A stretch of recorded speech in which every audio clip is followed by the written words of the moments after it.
I noticed lately that Ricky Gervais has been getting quite a bit of stick by fellow comedians, and I use the term comedians loosely because the so-called comedians who are slagging him off are metropolitan elite London bubble type comedians.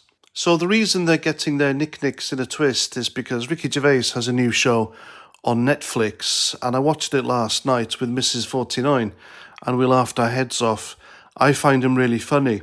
I never liked Ricky Gervais in the beginning when he started being a celebrity, when The Office came out, but he came from nothing and he's made himself a huge, massive success. He's never forgotten where he's come from. He's been with the same woman for 40 years. And the only agenda he seems to be pushing on his Twitter account is against animal cruelty, and I admire that. But the best thing I like about Ricky Gervais is that he talks common sense, he tells the truth through humour, and he is passionately for free speech and against cancel culture. And of course, let's not forget the way he put the Hollywood elites in their place every time he hosted the Golden Globes. They were funny as hell. I mean, I love the way he stood there on stage and told the multi-millionaire Hollywood celebrities that they're in absolutely no position to tell people how to live their lives. It's just gold, absolute gold, and I respect him for that. So his new show on Netflix has caused a bit of a stir because, well, he tells the truth, doesn't he? I just saw it as the truth.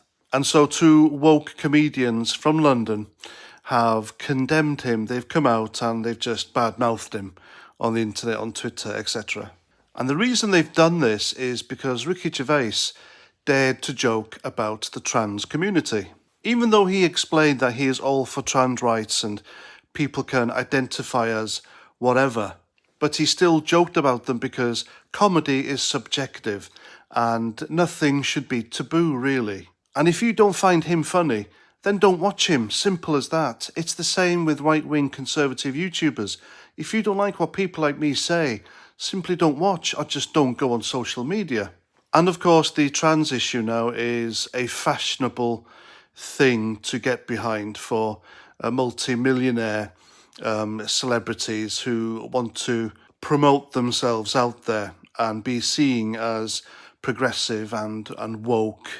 So these two so-called comedians, I know it's subjective, but I don't find them funny. I never have.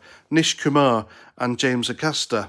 They basically came out and got personal with him and questioned Ricky Gervais's credentials as a comedian, as a funny man. I mean, these two fucking losers. Ricky Gervais has done more, than these two will ever do. He's far more famous. He's far more funnier, in my view. He's more well-known. And I think Ricky Gervais's humour resonates more with normal people than these two multi-millionaire London bubble metropolitan elite comedians ever will. Ever. I mean, Nish Kumar, of all people, telling Ricky Gervais or anyone how to be funny, how to be a comedian, how to do comedy. That's just irony of all ironies, isn't it, really? I mean, he's never made me laugh.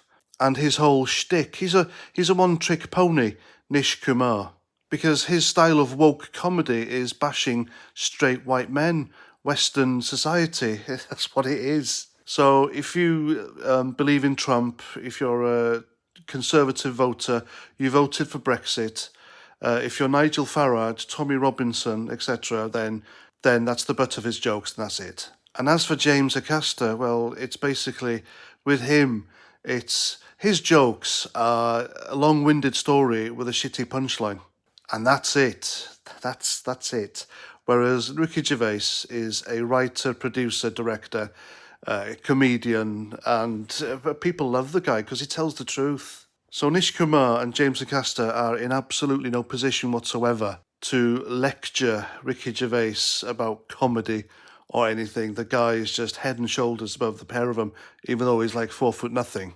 And also Ricky Gervais doesn't jump behind any fashionable woke agendas or issues or causes. These two obviously do. And I will bet you good money now that there's some trans people out there with a sense of humour who can take a joke, will look at Ricky Gervais's show and think, yeah, he's telling the truth, that's actually quite funny.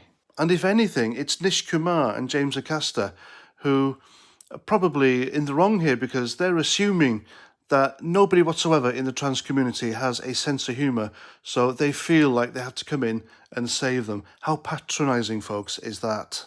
And unlike woke comedy, Ricky Gervais has never incited violence or anything disgusting against anyone.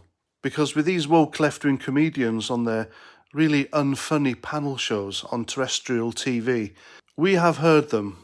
Jo Brand, for example, said that she wanted to throw battery acid into Nigel Farage's face. And the list goes on. You'll have these woke comedians on stage in front of your telly encouraging you to inflict violence on conservative or, right-wing people. And it's wrong, isn't it? It's absolutely wrong. And just like Ricky Gervais, it's my view that if you want to be trans, then be trans. You can identify as whatever the hell you want and live your life however the hell you want to live your life. I believe that. I sincerely believe grown adults, grown, mature adults who have researched and made that decision wisely should be able to do that as long as they leave other people alone. But they have to accept they are not above scrutiny.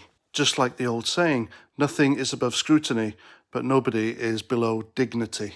And remember, folks, if you are a member of a demographic and you think that you are above scrutiny, then remember there was a regime in 1930s Germany, and this regime was so fascist in nature that it wasn't allowed to be criticised or joked about, and to do so will put your life in danger. Remember that. And that's my video. Thanks for watching. Please let me know what you think in the comments. Do you like Ricky Gervais or do you prefer woke comedy? What's your favourite? Let me know. And don't forget you can join my channel now. And thanks to my current members, thank you very much. There they are. They are enjoying their special perks as we speak. And that's that. Until my next video, please comment, share, subscribe, and Roger Trout.